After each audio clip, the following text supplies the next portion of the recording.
other one. The red one. That one cuts everybody off. Good morning, everyone, and I'm going to officially call our Planning Committee meeting to order at 9:02. Welcome. Great to see such a great turnout.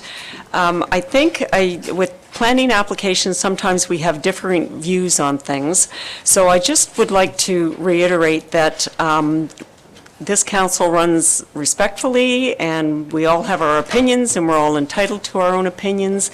And I just ask that everybody just try to stay calm when presenting, and just respectful of everybody else. So thank you. So we do not have a supplementary agenda today, so we will be moving on to any disclosure of pecuniary interests. Councillor Roberts. Thank you, Madam Chair.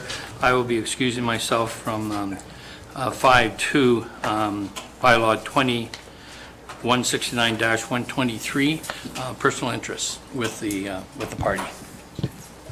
Thank you very much for that. Councillor Edwards. I will actually be declaring on 4A site alteration concerns. It may involve a relative of my wife, so I'm not sure, but I'll declare. Okay, thank you very much. Okay. So where are we going? The first application? Okay. Bryce. With Bryce? Right. It's Bryce? Right. Okay, we will now move to our first application, and I'm going to turn this over to Mr. Allen to introduce, please. Thank you, Chair Bridgman. Good morning, members of the Planning Committee, members of the public. This item is a public meeting for a concurrent severance and zoning bylaw amendment application. I would direct committee's attention to 15 of the agenda package for the severance sketch, which is up on the screen in front of us. This application is for severance application B3319ML and zoning bylaw amendment 3319, bylaw 2019-122. The lands are currently in the ownership of T&R of Bala Limited. There is no civic address assigned, but this property is approximately 4.5 kilometers from the intersection of Southwood Road and 169 on the south side of Southwood Road, excuse me. A severance application along with a zoning amendment have been submitted to create one additional lot. Firstly, the proposed severance application proposes to create one additional lot and also proposes to rezone the lands from rural industrial RUM3 to rural RU2 to reflect the intended use being a rural residential property. The permitted uses in the RU2 zone include agricultural uses, bed and breakfast, conservation, residential dwelling unit, farm, forestry, operation, kennel, open space recreation, rooming house, wayside pit or quarry. This bylaw will have the effect of rezoning the subject lands to permit rural residential uses on each of the proposed lots. Received several pieces of correspondence related to this application. The first from the District of Muskoka. District of Muskoka has provided a lengthy, very detailed submission. It would be difficult to summarize, so I'll try my best to skip over the redundant parts, but in brief summary, the district recommends that a decision on the severance application be deferred pending a study is completed to the satisfaction of the township that addresses the compatibility of the proposed new residential uses to the existing adjacent aggregate extraction use, including noise, dust, vibration, and remediation measures. A site evaluation report is completed to the satisfaction of the township, which confirms suitable building envelopes and driveway locations can be accommodated in relation to the wetland. And a study is completed to the satisfaction of the township, which verifies the forest types on the subject lands, and if hazardous forest types are identified, recommends environmentally appropriate mitigation measures in consideration of any natural features or functions that also exist on the site or direct development outside of these areas. Should committee not wish to defer a decision on the above noted application, district staff would recommend that the above noted items that I just mentioned be implemented as conditions of consent in addition to the following. The applicant obtained written confirmation from the district that an entrance permit can be obtained for the proposed and severed lots for access onto the district road, that a 10-foot wide, 3-meter road widening across the frontage of the severed and retained lands be dedicated to the District of Muskoka for road widening purposes. The lands be subject to an agreement with the District of Muskoka, subject to Section 5126 of the Planning Act, respecting the location of wells in relation to the district road. Regarding the zoning bylaw amendment application, the district staff would recommend deferral of the concurrent zoning bylaw amendment pending submission of further above-noted studies that I just had mentioned. However, should council wish to give consideration to the application, district staff would recommend that proposed bylaw amendment be revised to include a holding symbol in order to implement these requirements and studies that I just had recommended.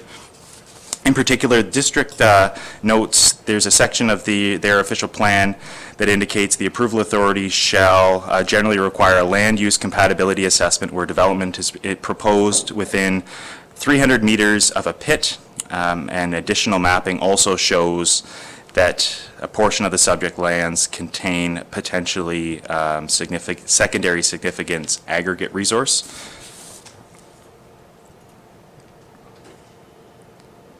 The district does note that the mapping provided by the Ministry of Natural Resources and Forestry identify portions of the severed and retained lots containing extreme to high risk wildland fire. The district is suggesting that a report be completed to assess the impacts of that fire risk.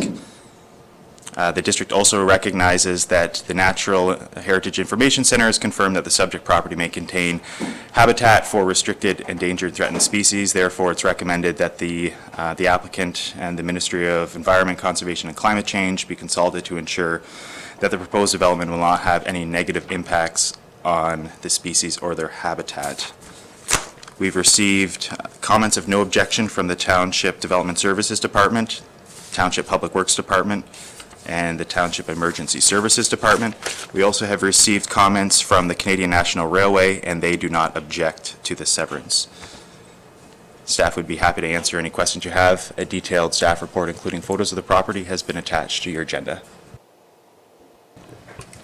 Thank you very much.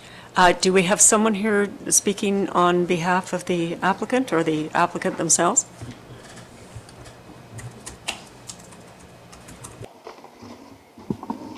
Yes, good morning, Chair Brenchman and members of Planning Committee.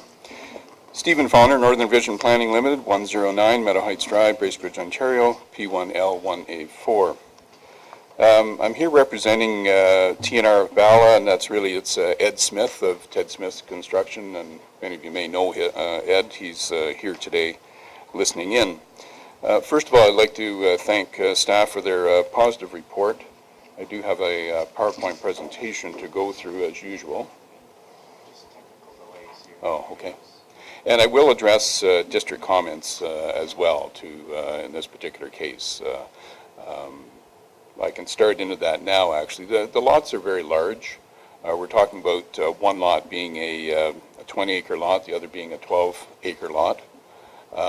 In terms of the 3 or 4 things that they had mentioned, the compatibility study regarding the pits, the 2 pits across the road, one of them is subject to a rezoning application later on this morning, actually, to convert it to a rural commercial property. The resource has been depleted. The pit to the, I guess it'd be southeast of that, is owned by Pratt's. It's in the same situation. It's almost depleted as well. So there really will be very little pit activity within the next 2 years. The other is, in terms of site evaluation report, Mr. Smith himself is a septic installer, so he knows that septics can certainly go on these properties.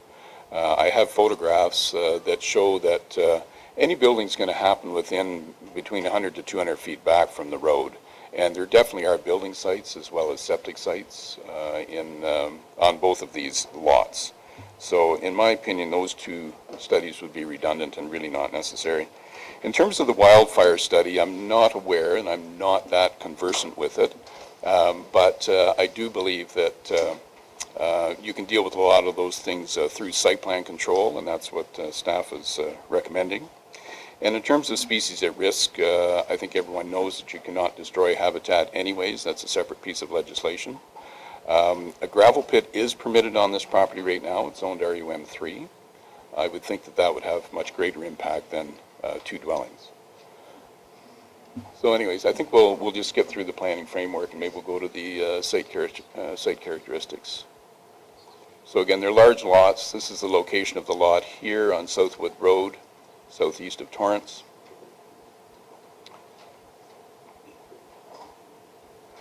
These are the lots. And that's a portion of the road running in front of the proposed retained lot. And this is on the retained lot. This is about 100 feet back in, so you can see that certainly it's well vegetated. This was taken in the spring. There's no standing water. There is a wetland area further back beyond this. And again, this is in the same vicinity, so certainly, you know, you could potentially build in this area, and certainly there'd be septic locations that would be satisfactory. This is rock outcropping. This happens about 200 to 250 feet back from the road. And on the right side of this picture, it does drop off to a wetland area, but you basically have a fairly large area that goes back 250 feet back from the road that's quite buildable. This, again, another portion of the rock outcropping taken from the opposite angle, and the wetland area actually drops off to the left. And this is a portion of the wetland area. This is the road out in front, so there's good sight lines along the road itself. This was taken in a little bit later on. I was out there, I took pictures of the retained lot, and I forgot all about the severed lot, so I had to go back, and certainly the leaves are out in this particular case. So again, very wooded, good sight lines from the road. And this is taken back in on the property, roughly 100 feet or so. Again, there are building sites. Here again is another area. The wetland is further back in. So in terms of my analysis, what I looked at was certainly the lot size criteria meets the requirement in this area, the requirement in the official plan and zoning bylaw for an RU2. There was an aggregate investigation report that was done that found that there was basically extraction was not reasonable due to the lack of aggregate on the property and some environmental limitations. So rezoning to RU2 is consistent with zoning in the area, in those areas of permitted dwelling. As I mentioned, gravel pits currently permitted on the property. A D4 landfill assessment was not required in this case. And this is the D4. You can see the area sort of a little bit to the southeast. That's where the district owns property there. And that was actually never used as a landfill site, but it was initially proposed to be. And you can see the area of influence does not extend onto the subject lands.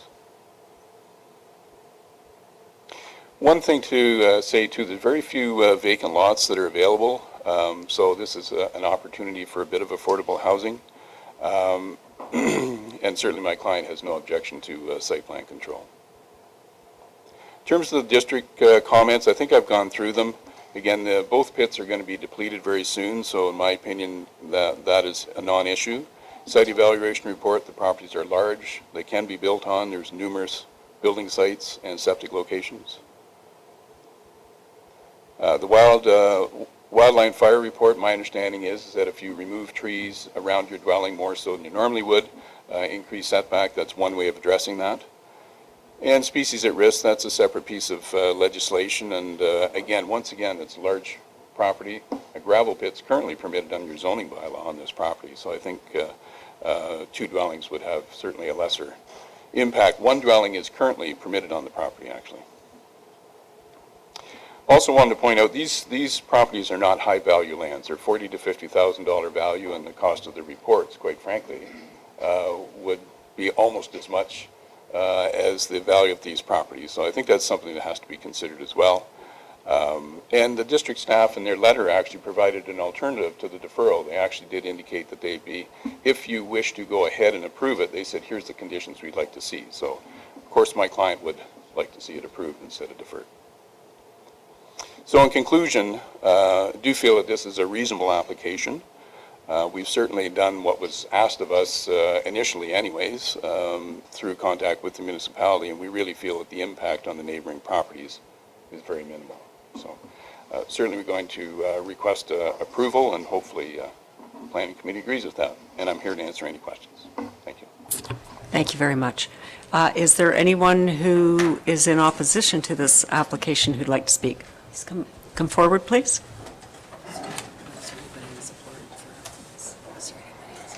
Hello.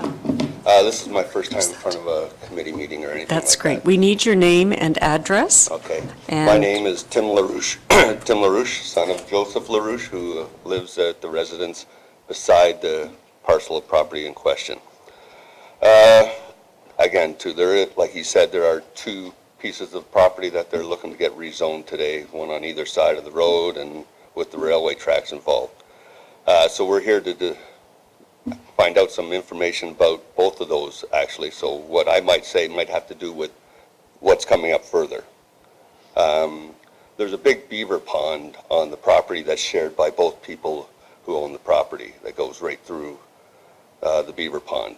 And there's a culvert that would be on their side of the property line on the road that allows the water to go through.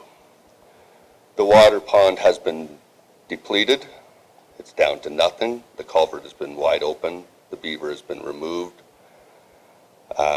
So we are in question wondering why has that happened, and we want the pond restored back.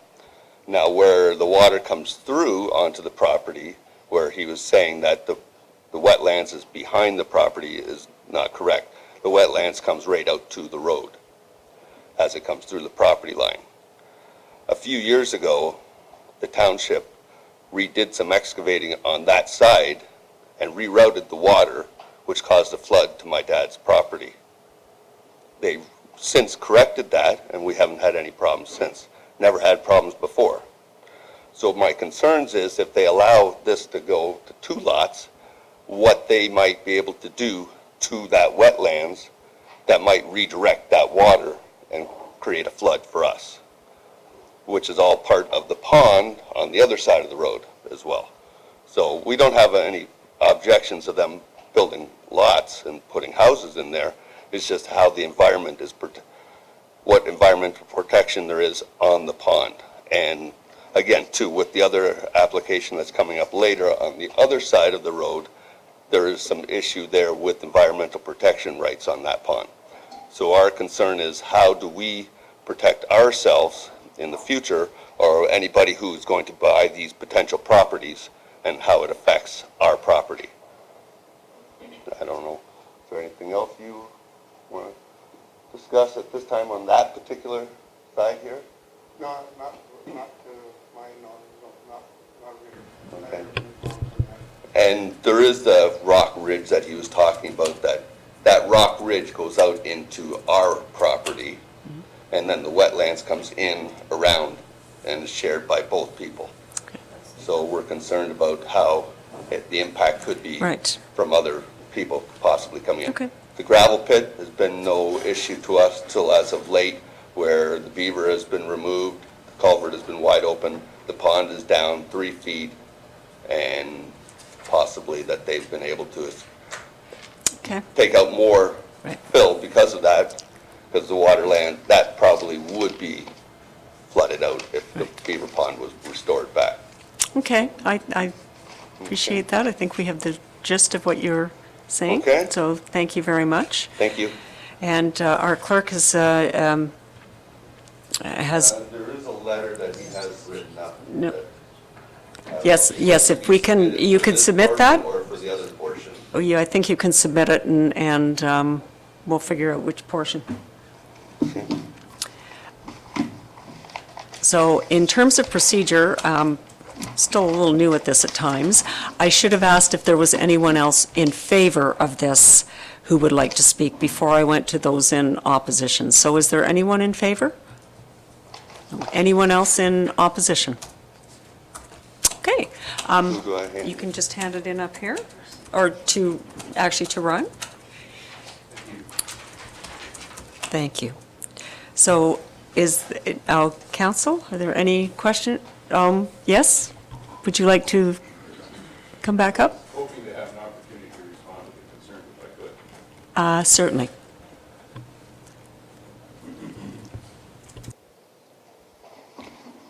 Thank you. I'm just going to be very quick on addressing the concerns from the neighbor.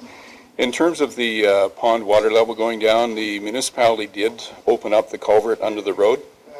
Speak a little louder because I can't hear what it's Speaking into the mic.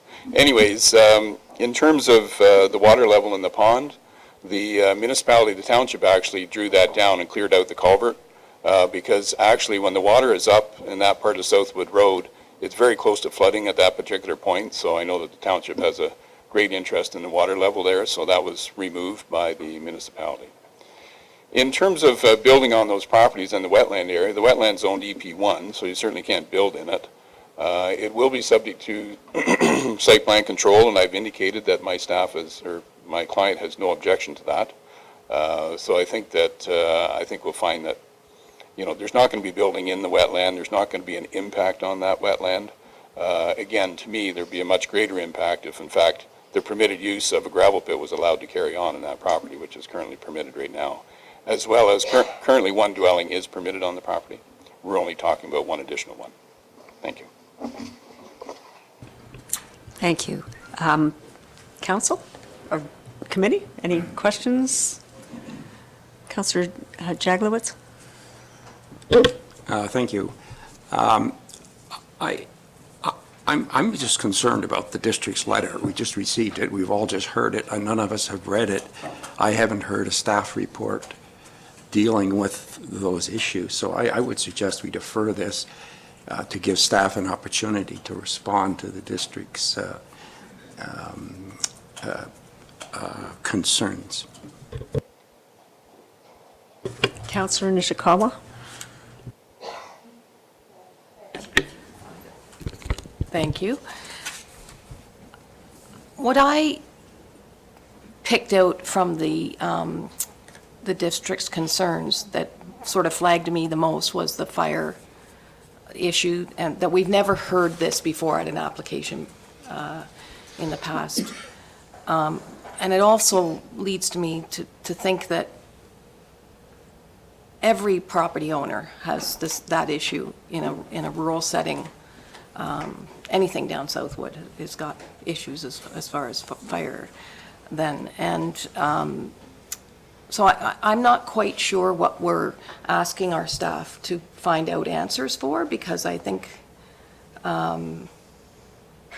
first of all, I wouldn't want the applicant to have to go through lengthy reports when, in fact, there is very little value of these properties. However, when a lot of Southwood Road, and I'm going to talk about Gravenhurst as well because it's close by, they are modest homes. They are affordable homes. I mean, it's where the rest of us live, I'll say, that aren't on the three big lakes or whatever. So I don't have the same issues as far as the district reports go. I don't have issues with the pit. I actually really haven't seen much activity in those pits in years, other than sort of dropping material off or storage, that sort of thing. That's what I've seen. But I do have concerns about the wetland, but that's the other application, so I just want to talk about the application in front of us. I don't see a reason that we would hold up this application. I don't think we're going to get any different answers than we know today. I don't disagree with, actually, I do have some problems with site plan, because some of the issues that happen on some of these rural roads is that it's the district salt that screws up the wells. And a whole lot more. I don't even understand how the district wants to widen Southwood, and why haven't they done it at this point? So I think it's kind of restrictive of what they're asking, but that's my opinion. Mayor Hardy? Thank you very much, and through you, I guess, probably to staff. Comment first of all, I guess, I understand the district's requests. I would agree with the expansion of the roadway, whether we build it today or we build it in 30 years from now. We should own that land for future planning. And I think that is an appropriate perspective to look forward.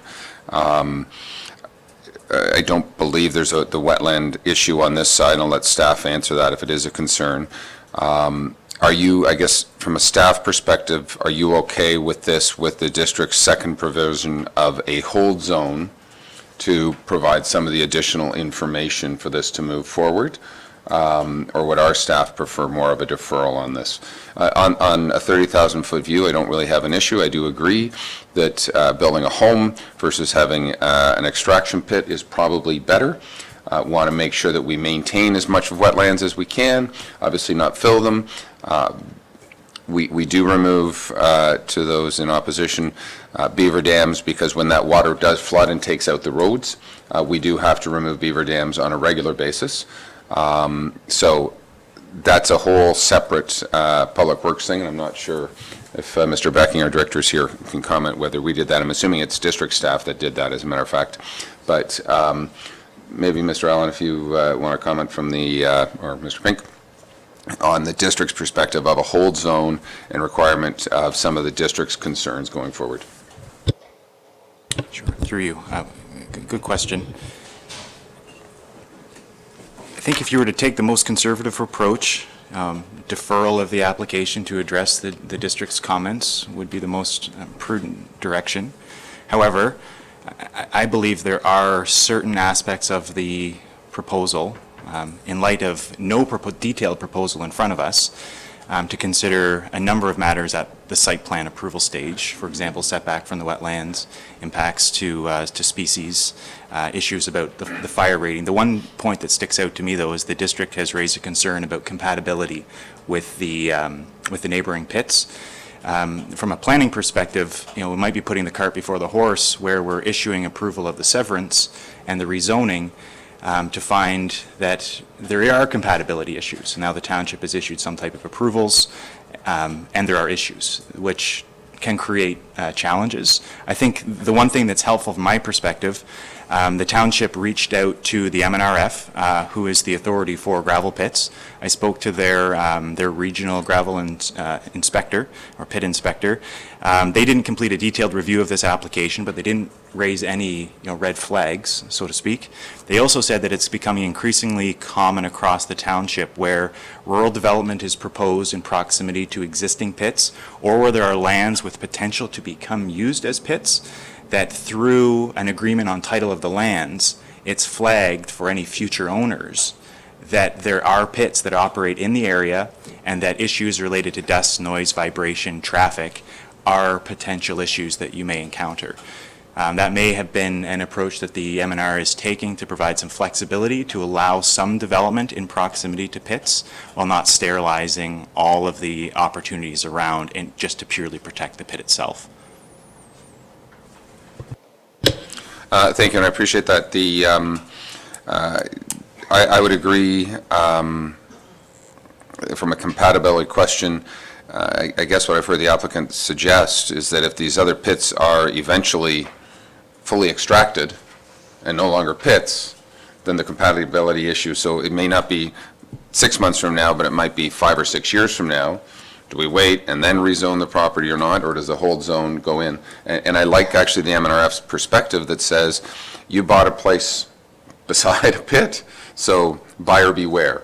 And I think that's another way around this. So I think a little bit, I'd probably be in favor of pushing this forward a little bit, and to the neighbors' concerns about wetlands and environmental, understand that at site plan control, we will be managing that forward.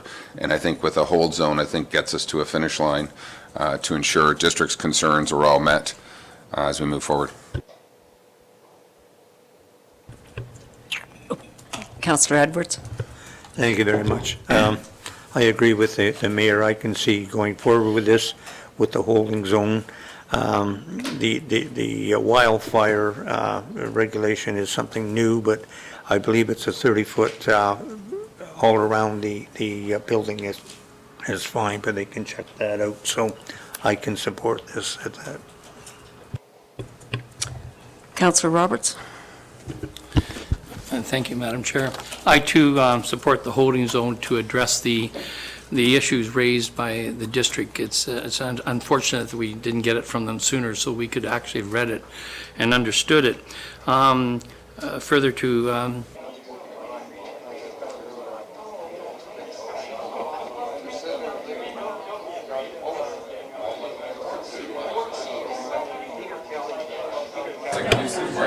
Excuse me, I'd like to call us back in, please.